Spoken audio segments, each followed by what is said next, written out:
सौमुख्यनाम परिवर्धितमन्त्ररूपौ वैमुख्यभावपरिमार्जनकर्मबद्धौ प्रामुख्यकीर्तिवरदानविधानकर्मौ लक्ष्मीगणेशचरणौ शरणं प्रपद्ये।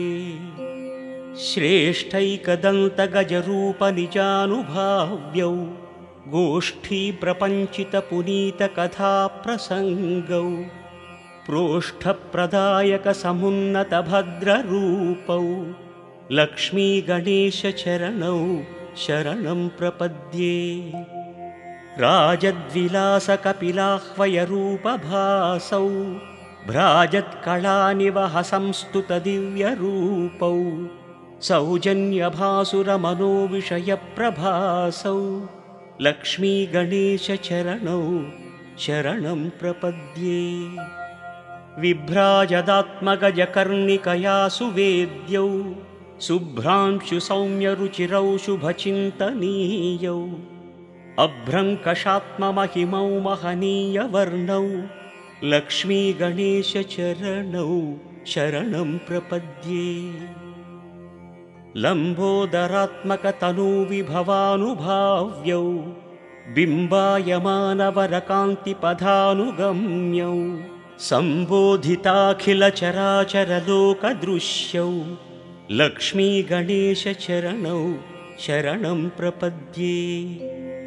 दुष्टासुरेषु विकटीकृतनैजरूपौ शिष्टानुरनचणौ शिखरायमाणौ सृष्टिस्थितिप्रलयकारणकार्यमग्नौ लक्ष्मीगणेशचरणौ शरणं प्रपद्ये। निर्विघ्नराजितपथौ नियमैकवेद्यौ गर्वापनेयचरितौ गणराड्विनोदौ सर्वोन्नतौ सकलपालनकर्मशीलौ लक्ष्मीगणेशचरणौ शरणं प्रपद्ये। गाणाधिपत्यपदवीप्रविभक्तदीपौ प्राणप्रदानकुशलौ प्रविलासभावौ त्राणोत्सुकौ निरतभाग्यविधानशीलौ लक्ष्मीगणेशचरणौ शरणं प्रपद्ये।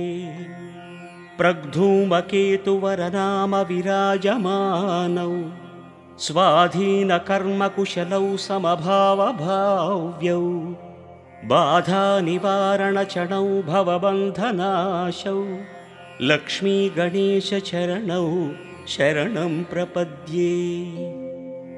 ईशौ गणाधिपतिदिव्यपथानुगम्यौ राशीकृतात्मगुणभाग्यविवर्धमानौ आशान्तदीप्तिविभवौ सुकृतात्मदृश्यौ लक्ष्मीगणेशचरणौ शरणं प्रपद्ये।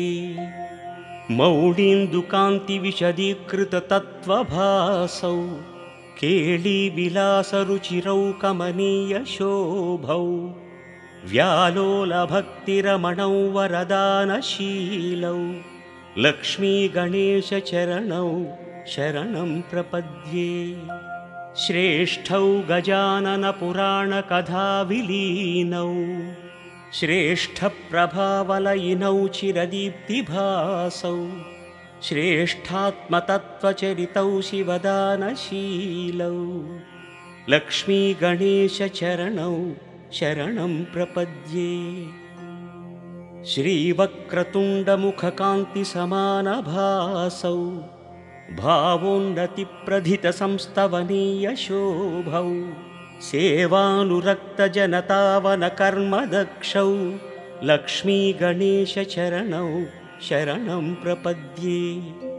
शूर्पोपमाननिजकर्णविलेख्यवर्णौ दर्पापनोदनचणौ दरहासशोभौ कर्पूरसाम्यविमलौ करुणाविलासौ लक्ष्मीगणेशचरणौ शरणं प्रपद्ये।